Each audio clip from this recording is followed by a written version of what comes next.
It is late in the summer of 1955, a 7-year-old's birthday party on Chicago's northwest side. And although no one knew it at the time, the innocence and joy reflected on these children's faces would never be captured on film again. 2 months after 13-year-old John Schuessler and his 11-year-old brother Tony playfully mugged for this movie camera, they showed up in another film. Their naked bodies found in a forest preserve drainage ditch, along with the body of their friend, 14-year-old Bobby Peterson. Their eyes and mouths had been covered with tape. All three strangled to death. For Chicago, the age of playful innocence was over. I'm telling the truth. I did not kill those children. Kenneth Hansen, a stables owner from Country Club Hills, eluded police for 40 years, but is now paying the price for what he did to those 3 boys. You got a conscience? Absolutely. Yes, I do. Unfortunately, it's a clear conscience. But in September of last year, it took a jury less than 2 hours to find Kenneth Hansen guilty. His sentence, 200 to 300 years in prison. An animal, a brute, the boogeyman. He would be your kid's worst nightmare if a young boy ever hooked up with this guy. According to police, Hansen did hook up with hundreds of young boys. They say he admitted to picking up as many as 1,000 young male hitchhikers, usually looking for sex. He now claims he never said that. I was a farmer. I was working with livestock every day of my life. I'd get up in the morning and feed stock. I was not wandering around preying on people. Hansen was questioned and released 25 years ago regarding the Schuessler-Peterson murders.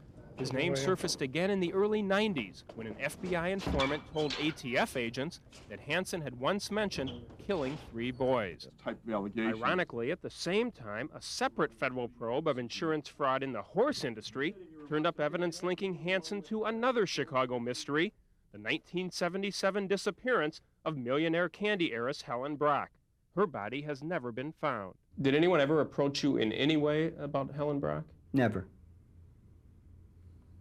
Never at all. I never laid eyes on the lady. Although Hansen insists he had nothing to do with Helen Brock's disappearance, we've learned that he is a suspect in the possible murder of another Chicago area woman. Would you be surprised to find out now that the police are in fact investigating whether you murdered your wife?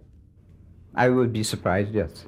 7 years ago, Hansen's wife Beverly was found hanging in her home, an apparent suicide. Hansen says his wife had been mentally ill for years. She was a manic depressive. I love my wife dearly. I've been with her since we were 14, taking care of her. Why would I choose to murder her at this late date? But their marriage had crumbled after Beverly caught him in bed with a young man. A possible motive for murder, most of their property and wealth was controlled by Beverly. Hansen's troubled marriage was in contrast to what he says was a happy childhood on the Northwest Side. A very happy childhood. And did very well in school. Drama club. I was in the student council. I was in several variety shows, the chorus, stuff like that. I didn't go out for sports because I was with the horses. And but very active. I was one of the stars in the senior play. Which was? Full House. After a stint in the Army, Hansen briefly studied business administration, then began running the pony rides at the Kittyland Amusement Park on Hollywood near McCormick.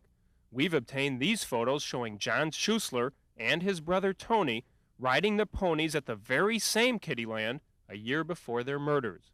Hansen says that by the time he was working at Kittyland, now in his early 20s, he realized he was attracted to men. His wife had been complaining that he was flirting with women. We had a couple of knockdown and drag-outs because of the attention that I was paying some of the girls in the early years, 55, after we got the stables. And, it just evolved from there. So you decided to start paying attention to boys? Yeah. Was there an age limit on the people who you were willing to have sex with? They had to be men. I mean, I'm not a pedophile, and children don't interest me at all. That is a complete and total lie. We could have put on a parade of men that had been picked up by Kenny Hansen when they were young. You didn't pick up young men for occasional sex? No, I didn't. The relationships that I engaged in were long, and none of them None of them were ever forced. But later, during the same interview, those relationships sounded much more casual. They were not meaningful. It was just a thing of sex, that's all. Well, could that have been the case with the Schussler-Peterson boys? No. Could that have been not meaningful, just a thing with sex? No, I had, I didn't do that. I didn't commit that crime. I was not in the area. I would have no reason to be in the area. I was running a business. We were on our honeymoon. So that's not real to me, that crime. It's just not real. It's something that we talk about and look at pictures and things of that nature, but it's not real. As he unsuccessfully argued at his trial, Hansen claims he was framed, and he says he's got an alibi. He says several key witnesses, Joe Plemons, Roger Spry, Bobby Stitt, were longtime enemies who were out to get him. All of them said that you discussed killing the boys. Were they all lying? All of them were lying. And most of them were paid to lie or made some kind of a deal. He also says he and Beverly were on their honeymoon in Texas in mid-October 1955 when the Schussler-Peterson murders occurred. But these are some of the slides from that trip, obtained by Fox News, never seen at the trial. And Beverly Hansen's handwritten notes suggest that these slides were taken in September, the month before the killings. So if my wife wrote September on them, that means that she was marking down when we left. Hansen also claims he should have been allowed to tell the jury about another theory, once put forward by retired Chicago cop John Sarnowski regarding the Schussler-Peterson killings. There's no doubt in my mind that John Wayne Gacy did it. But the judge allowed nothing about Gacy, who would have been just 14 years old when the Schussler-Peterson boys were slain, part of that same generation of youngsters who went to Kittyland, rode their bikes, even hitchhiked without fear. Hansen, and later Gacy, changed all of that forever. He is the most fiendish, ghoulish person I've ever looked at. I tell you, I can't look at those photographs without being affected. I can't. My partner can't. It's a very moving experience. You had no reaction to these photos? Not really. I mean, they look like mannequins. No, because I can't look at these and associate myself with them. I mean, there is no connection between me, my conscience, my thoughts, and these bodies. Most of the time when I see him, it's like instantly being there again. I mean, it's like having a flashback. Seeing a Jeep Cherokee takes Trina Naus back to the last moments of her fiancé's life. She was backing a Cherokee toward a garage. Kevin Lynch was standing at the garage door. I could see him, it just pushed him right into the garage and wouldn't stop. It just pushed him all the way through and just kept going. And the next thing I remember is I got out to see where he was. And he was under the vehicle. Her 29-year-old fiancé was dead. Police concluded Trina had hit the Cherokee's gas pedal by mistake. She was never sure just what had happened. But since then, she's learned that other Cherokee and Grand Cherokee drivers claim to have experienced sudden, unexplained acceleration. Drivers in Wisconsin. And it took off like a rocket, an absolute rocket, and the engine was roaring. And St. Louis. I'll never forget feeling the car lurch and knowing that even as I put my foot on the brake, I had no way of controlling it. There are complaints of runaway Jeeps in Chicago and the suburbs. Went in between my neighbor's house and my house, and at that point, I went forward. The top of his fence post came through the windshield, and I went forward. The pole hit my head. I went flying. It took off, and when it took off, I hit brakes, but it didn't stop it. Describe the sound it was making. It's real fast. And about 2-3 minutes, shut up. Actually hit a tree, went across another street and over a parkway into another person's yard. Even the Chicago-based International Car Wash Association complained to Chrysler about what it called lurching Jeeps. We've had reports of approximately 100 incidents of sudden acceleration or lurching. The National Highway Traffic Safety Administration has received over 300 unverified complaints of sudden acceleration in Jeep Cherokees over the last 5 years. With those complaints, reports of 70 injuries and 3 deaths. There are lawsuits alleging sudden acceleration now pending against Chrysler in Louisville, Pittsburgh, and Des Moines, where a Jeep Cherokee allegedly burst out of a Jiffy Lube and killed a 3-year-old child. 2 weeks ago, the president drove the 2 millionth Jeep Cherokee off the assembly line. No problems with sudden acceleration this time. Another 1 million Grand Cherokees are also on the road. The Cherokee is one of Chrysler's most popular vehicles. It is also one of the most popular sports utility vehicles in the country. Chrysler officials here in Detroit are well aware of the complaints about sudden, unexplained acceleration. They say they've looked at the Jeeps and can't come up with any defects that might be causing the problem, so they're blaming the drivers. I have no doubt that what they say happened in their mind happened. Craig Wynn oversees Jeep production for Chrysler. The only thing we can come up with explaining these incidents is a misapplication of pedal, where when thinking they're on the brake, they're actually on the throttle. Wynn points to this 1994 study by the federal government, which concluded that pedal misapplications have constituted the most common cause of unintended acceleration. The National Highway Traffic Safety Administration continues to hold that view and has declined to open an investigation into any possible defects in the Cherokee. Wynn recently conducted his own test.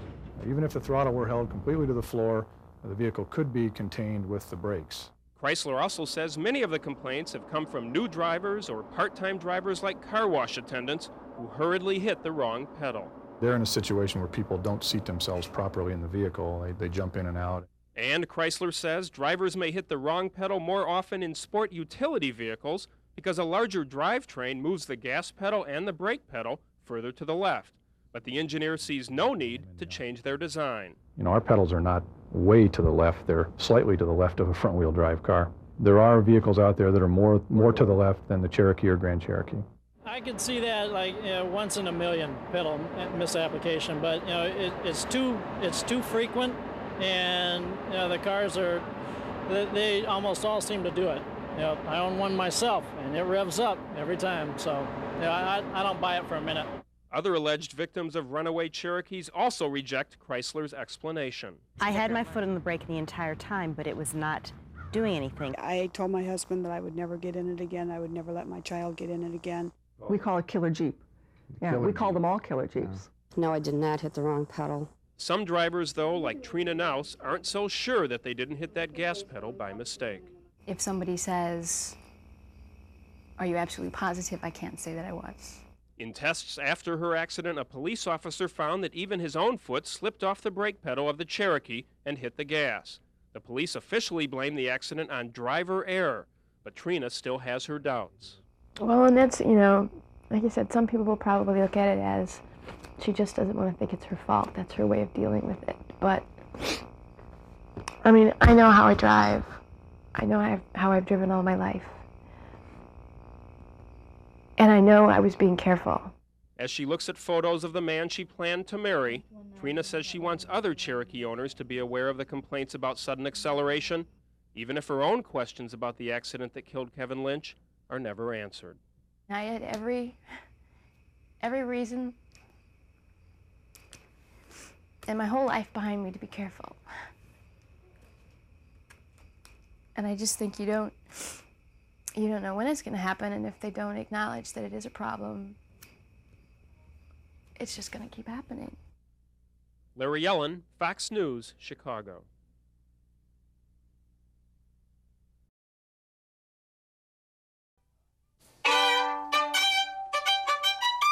In the living room of his East Peoria home this afternoon, Matt Hale practiced on his violin. But upstairs, in a small room where a Jewish star serves as his doormat, the 27-year-old Hale practices hatred. It's time for us to, fight the Jewish control of the country. And he is waiting for the chance to practice law.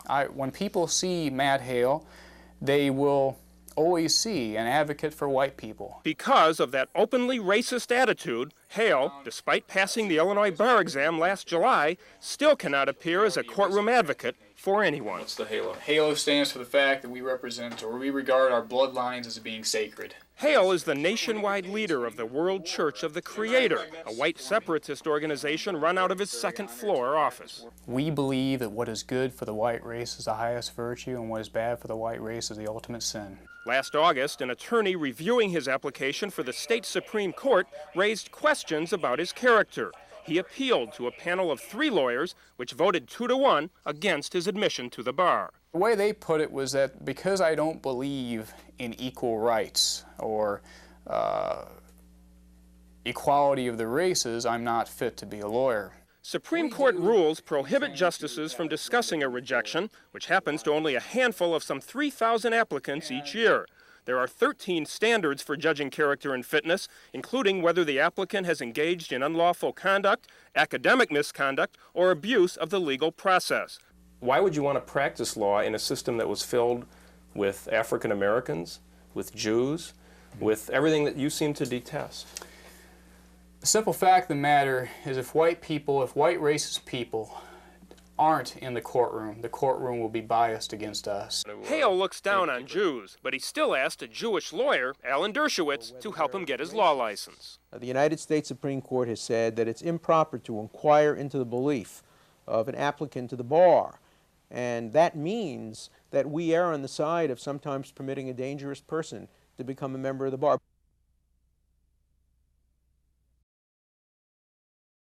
They told me from the day I walked in here they were going to hold me here until I die, all right? And it looks like it might happen. Is Rodney Yoder one of Illinois' most dangerous psychiatric patients or a prisoner of psychiatric oppression? It depends on who you ask.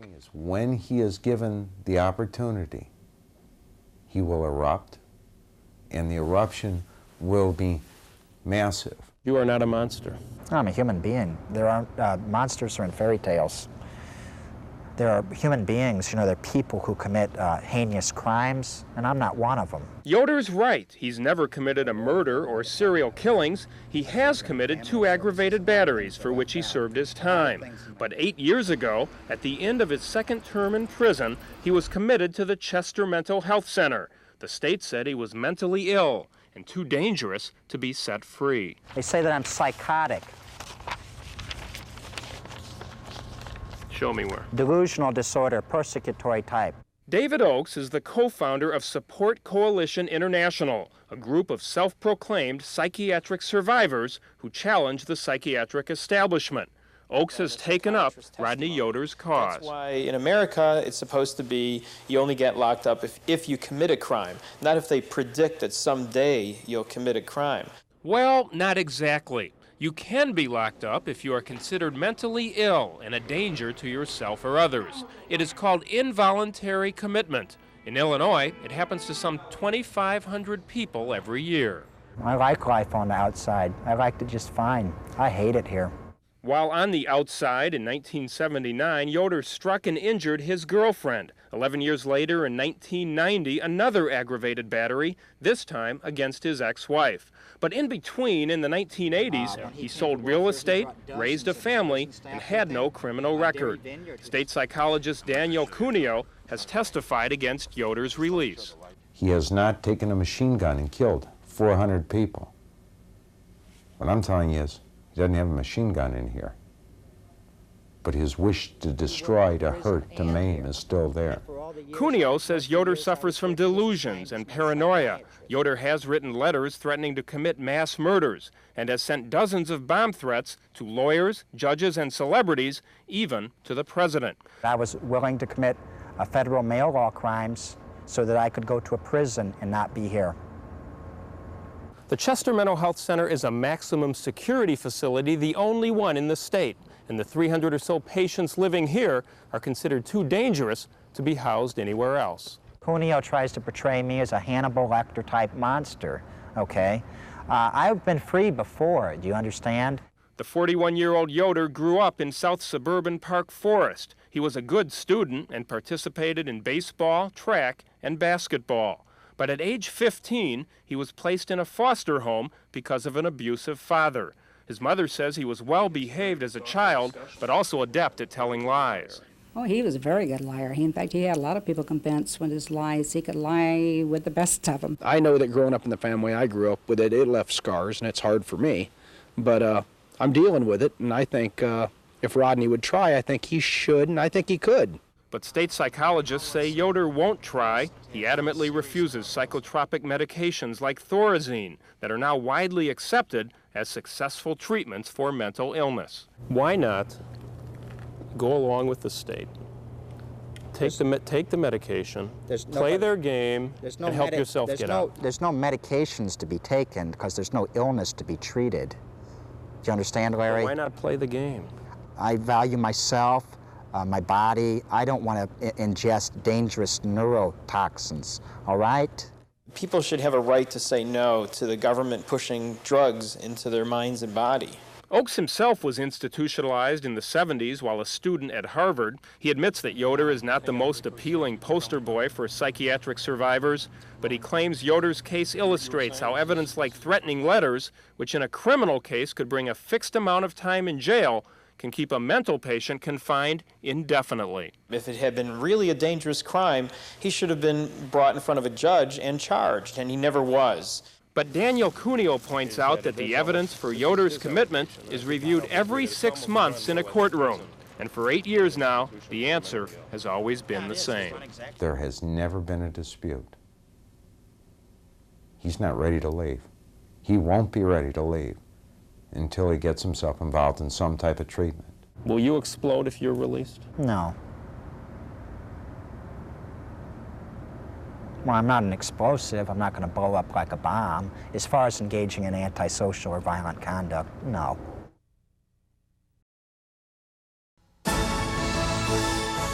If you're into movies,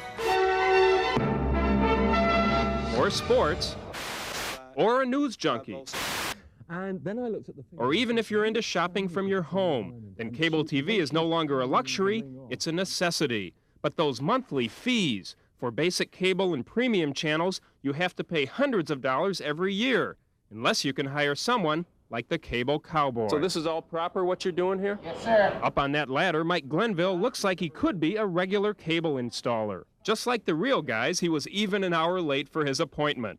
His business card shows he works for TCI, a cable company in Chicago. He also has lots of satisfied customers, most of whom hear about him by word of mouth. Word of mouth. I had talked to somebody, they knew I was new to the area. They said that they used this guy, gave me his name and number, and gave him a call. He told me for $100 I'd get all the cable channels, including HBO and Showtime, and it'd be a one-time fee. That's the deal, $100 for basic cable and premium channels. There's even a guarantee. He said up to 1 year. If they disconnect it, he'll come right out and rehook it up. Guys like this give our company a bad name. Glenville doesn't work for TCI. On Chicago's North Side, he's been nicknamed the Cable Cowboy. He says he's a freelancer. By our estimate, he's helped hundreds of Chicagoans to get hooked up to cable TV without ever having to pay the cable company. We decided to hire him and watch him at work in a North Side apartment. Our hidden camera videotaped him working in the basement, then a utility closet, then in the living room, making sure we had a good picture. His $100 payment, he said, had to be in cash. The next day, we hired him for another apartment. Same price, but he was working under a different name. Are you with TCI or one of the cable companies? Aussie. Aussie? Yeah. Who's Aussie? I've never heard of them. It's a subcontract for Chicago Cable. Have you got any idea or anything that would show who you are and what you do? Or nice to meet you. Chicago Cable TV. What's it say, Mike Shannon? Aussie is the contractor, ASHEA. No, that person does not work for our company. That person has never worked for our company. I thought only TCI could do it in the city of Chicago. You're not wrong. Yeah? They pay 3 different contractors $40 to hook up. Apparently, he's using the phony card and he is fooling a lot of people. Have you got anything that, aside from the Mike Shannon ID, that shows that you're really Mike Shannon? I'll tell you why. I've heard that you've got another name that you use with another card. You do? Yeah. This is the card that somebody else showed me. who you've done some work for. Mike Glenville. So are you Mike Glenville or are you Mike Shannon? Excuse me. Can you answer that question? Are you installing illegal cable? No, I would never do that. Well, are you Mike Glenville or are you Mike Shannon? I never did get an answer, possibly because Mike Glenville doesn't want his customers to know just who they're inviting into their living room.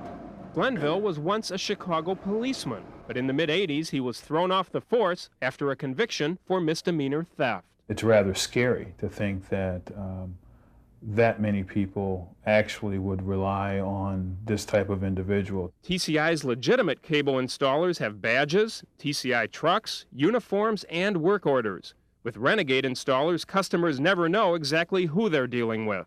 I mean, if they're selling you illegal cable service, what else are they doing? And now you have let them into your home. They have now had access. Yeah, we're checking the lines for cable theft, really cracking down. Fines, convictions. Cable companies try to discourage illegal hookups, but it's obvious that some cable cowboys are keeping very busy. Glenville told us that he'll sometimes handle 3 jobs a day, but he says the cable companies ought to stop worrying about him and look somewhere else. You know anybody who does the illegal stuff?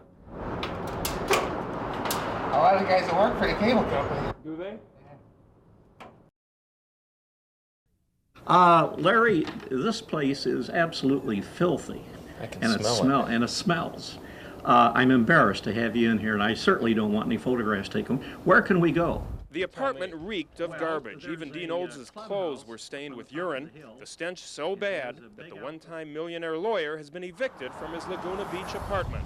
Today he moved into a nearby nursing home. They do prepare 3 meals a day for you, and they watch your nutrition, and it's a good idea. It was 4 years ago this month that Olds said goodbye to his comfortable Wilmette home after being held civilly responsible for the brutal slaying of his wife Suzanne during their divorce. The prominent trademark lawyer was never charged with her murder. It was his gay companion, Helmut Hofer, who was accused. Hofer was found not guilty, but Olds' 3 children convinced a Cook County judge that Suzanne Olds was murdered because the ongoing divorce kept Dean Olds from thousands of dollars he wanted to share with Hofer. His children obtained a judgment for over $400,000, and Olds moved to California. And you get out of here, and if I ever see you again, there's going to be big trouble. When I first found Olds in Laguna Beach 4 years ago, he wanted to be left alone. But now he apparently wants his children to see how he's failing. He can barely walk, he has dizzy spells, aggravated by a fondness for vodka. About the only fun I have all day long is sitting and watching the evening news and having a drink. And his Social Security goes toward his rent and little more. Right now in my 2 checking accounts and the money in my pocket, I have about $70 left. Even though the sign says luxury apartments, Olds says he's been living anything but a luxurious lifestyle. I'm hurting. I haven't been to a restaurant for a restaurant meal in 2 or 3 years. And I could sure use a little cash. Olds still insists there is no money hidden away, but for the first time, he admits his frequent complaints about his bitter divorce created an atmosphere that may have led to his wife's murder. And why not admit, in the larger sense, you may have been partially responsible? In hindsight, I think there's a great deal of validity to that. Olds, now 71, even admits to secretly spending $750,000 on business ventures, hoping for gay relationships with their owners. Did you pour money after these young men hoping for a sexual gratification? Yeah, sure. And I got 0 back. They that wasted a tremendous amount of money. Olds had pictures of Helmut Hofer and his own family inside his apartment. I asked for his thoughts when he looks at a picture of his late wife. When you see Suzanne's picture, what do you think? I made one hell of a mistake when I married her. But she probably made one hell of a mistake when she married me, too.